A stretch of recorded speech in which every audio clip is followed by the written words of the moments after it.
Pertama itu kan ada sertifikat yang sudah diumumkan ilegal. Nah, sertifikat yang ilegal itu kan dikeluarkan oleh siapa, tanggal berapa, pejabatnya siapa. Itu aja panggil dulu. Kenapa kamu mengeluarkan ini?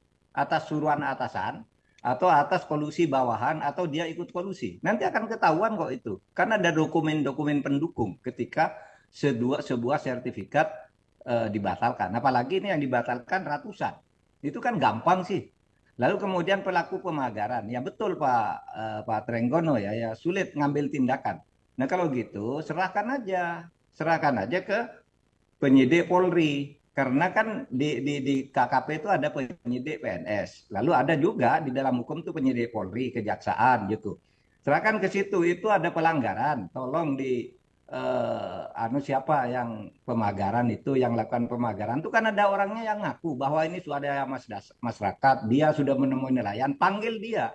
Wajib dia hadir, dipanggil oleh hukum. Kamu masyarakat siapa yang kamu temui bahwa itu swadaya? Lalu diusut dari situ. Menurut saya sih tidak sulit sih. Gitu. Tapi ini selama ini kok saling lempar badan. Ya, saya selalu mengatakan gini, menteri itu, apakah itu Pak Hadi Cahyanto, apakah AHY atau Sofyan Jalil, tidak usah takut kalau dia tidak sengaja melakukan pelanggaran itu. Itu kan ada delegasi kewenangan di dalam hukum tata negara itu. Ini kewenangan dan tanggung jawab ini atas delegasi dari menteri ini, kan gitu. Kalau dia tidak melakukan, tidak usah takut, katakan aja, tidak usah saling menghindar, serahkan. Yang tepat itu Nusron Wahid, bagus tuh, langsung dia bilang itu ilegal gitu. Dia tidak terlibat gitu, tetapi pasti ada yang terlibat sampai ada 263 sertifikat ilegal baru di situ, baru di tempat yang Tangerang itu, belum di daerah-daerah lain di Indonesia. Nah kalau kita mau tertib dan mau aman negara ini, ya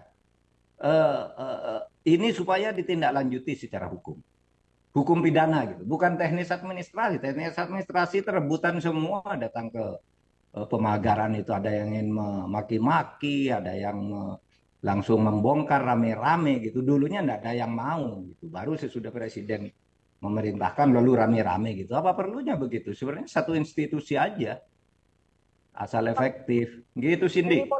Oke, Prof, tapi kan polisi bilang masih menunggu investigasi dulu dari KKP. Emang harus birokrasi seperti itu atau sebenarnya polisi bisa langsung aja mengusut? Bisa.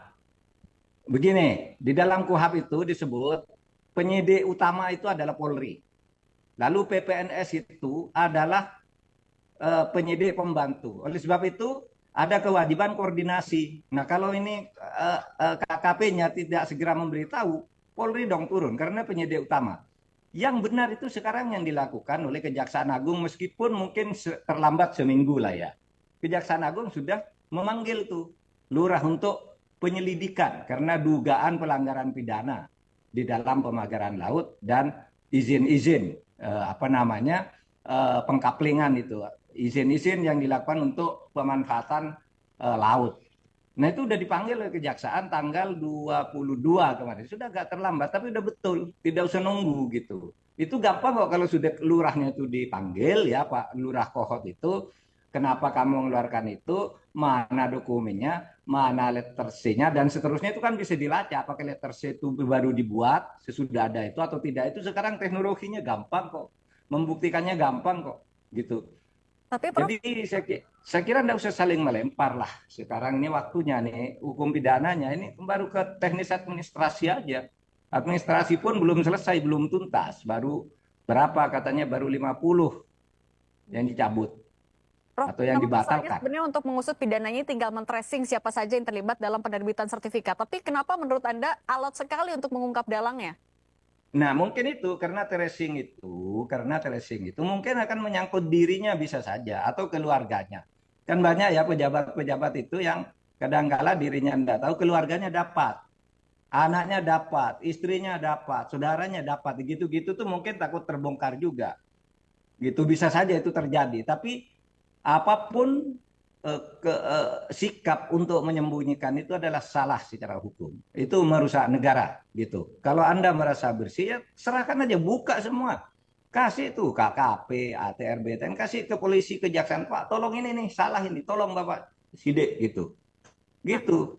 Penyidik kami mungkin tidak mampu karena ada orang dalam juga yang terlibat, kan bisa begitu. Hukum membuka itu dan membunyikan itu. Saya ingin mengingatkan ya, hak guna bangunan di perairan laut, perairan pesisir itu sudah dilarang oleh Undang-Undang Nomor 1 Tahun 2014 sesuai dengan putusan MK Nomor 3 Tahun 2010. Dilarang pemberian hak bangunan, hak usaha dan sebagainya kepada perorangan dan korporasi di perairan pesisir. Itu jelas bunyinya. Yang dibolehkan itu adalah eksplorasi dengan izin tertentu. Bukan seperti itu. Izin tertentu itu misalnya reklamasi. Eksplorasi apa? Eksplorasi terhadap tambang-tambang di bawah laut gitu. Itu boleh dengan izin tertentu.